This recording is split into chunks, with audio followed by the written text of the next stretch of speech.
Pocky D here in the other Austin. Wait, reverse that. The other world's Austin. That's this world's Austin, but not that world's Austin. We're here, and I'm with. I'm Claire Carre. And Claire, you have a movie premiering tonight as of time of our filming, which will be in the past, which is not right now. What movie is it? My movie's called Embers. Now, explain to Embers to the people, what is it about? Embers takes place after a global epidemic has caused most of humanity to die, and the people who are left suffer from two forms of amnesia: retrograde and anterograde amnesia. And so it follows 5 different characters living in this world without memory. Now, real fast, for those who may not know, because I know what one of them means, but I don't know what the other one means. What are those different amnesias? So retrograde is the kind that you're kind of used to, like you wake up and you don't remember your past. It's like sort of deep memory. Anterograde amnesia is kind of like a memento, where you can't turn your short-term memories into long-term memories. Okay, so basically you have memento and like 51st date scenario. Yeah, combined. Combined. Yeah, it's tough. Which means your girlfriend. No wait. Which means the murderer doesn't even remember. This sucks. So your movie, basically everyone has amnesia, so everyone just keeps forgetting everything they've done. Did that like make filming interesting for you guys? Like, yeah. So your character doesn't remember this. Okay. Well, for the actors, most of them couldn't have any backstory, right? Because they just don't know. So it was, in a way, it was really great to work with the actors because they needed to be like in the moment. On every level. So it also, it allowed us to have some fun kind of exploring and trying different ways. We could really do the scene lots of different ways because it could be different ways because it didn't really have any history. So did it also make writing a little bit more difficult? Because yes. it's like normally when writers like, okay, so I have this entire backstory laid out for this character, and then I grabbed it and I threw it in the garbage because this movie doesn't matter. Were like, did that make it harder to write because you had to keep reminding yourself, no, this character won't know this fact because that happened 20 minutes ago? Yeah, it was really difficult. I did a lot of neurological research to try to make the representation pretty accurate so that there'd be some rules of like how the shit works, because otherwise it's like, how do you know at any moment what, as a character, how do you know what you know or don't know at any moment, right. And like what concepts you know? So that was definitely really challenging for the writing because you couldn't like refer back, like they couldn't have a conversation about something that had happened like a few scenes ago. Yeah, you could have that with the scenario. Did it also, because a lot of movies people have relationships or have structure with their thing. That must also like, nope, these characters, no, that's not happening. No love interest because you're not going to remember this love. Well, there is a love interest. Oh. There's a one story is a love story, and it's 2 characters who they wake up in bed together, but they don't know who each other are, and they don't know who they are. They don't know where they are. They don't know what is going on. And so throughout the course of the day, they both have these blue bracelets that are the same. So they figure, okay, we must know each other. We must have wanted to be together, but what's our relationship? Are we brother and sister? Are we married? Like we know each other in some way, but not what. Well, what you're is better that? together are really opening up the brother and sister part. Yeah. No, probably. So they test it out by kissing and seeing how that works. So you've had a lot of fun doing this project.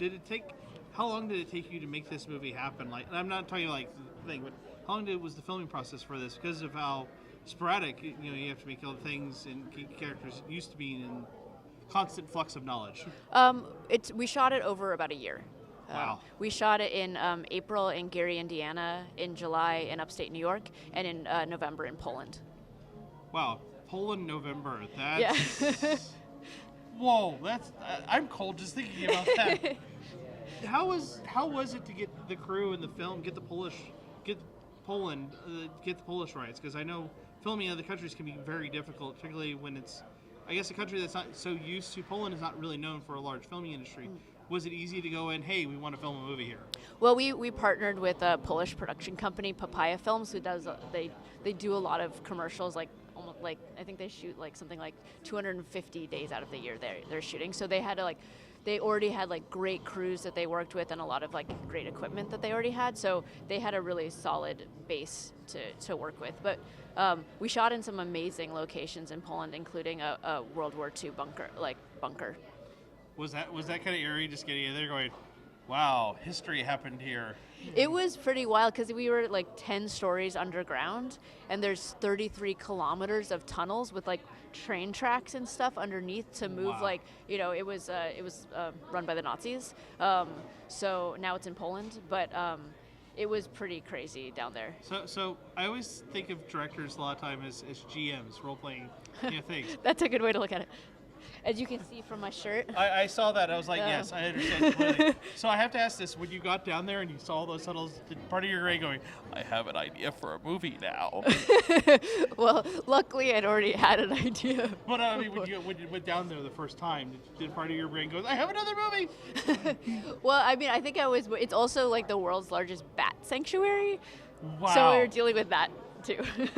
Wow. So were the bats being reasonable with the crew? We only shot in the areas that aren't there's areas reserved for bats. Oh, okay. So we weren't in those areas, but there still were a few around. Oh, that must have been interesting. Like, dang it, the bats in here again. It was really crazy because being down there, you're 10 stories underground. It's when the lights are off, it's completely dark. It's kind of damp. It has almost like internal fog down there, and you can walk. You could walk for literally miles in the dark in these tunnels. It was pretty nuts. It sounds insane. It sounds really intense. You have a lot. It sounds like you guys had a lot of fun filming, no matter where you guys went. Were you guys getting distributing now? Are you guys going to get people pushing forward for this? Well, we're talking to distributors right now, and we're hoping it'll come out on VOD next year. Well, I can't wait to see it because you guys really should. I got to see a bit of it. Oh, awesome. My computer decided to go stupid. Thank you, Windows 10. Looking at you. Well, are you going to come tonight? I will try. Okay, cool. Well, I hope you can see it. I will try. But till then, if people want to know more about the movie or what's going on and where they can see it, if going more tours, I'm assuming. Sure. Where can they find out? You can find out lots of information about the film at www.embersmovie.com, and we also have a Facebook page, which is just Facebook // /Embers and so I update the website with the festivals that we're going to and any news about the film. Yeah, guys, definitely check this out. It sounds like a lot of fun. Please check it. And thanks. Right now, I'm going to go make a trip to Poland because it sounds kind of cool there. Adios.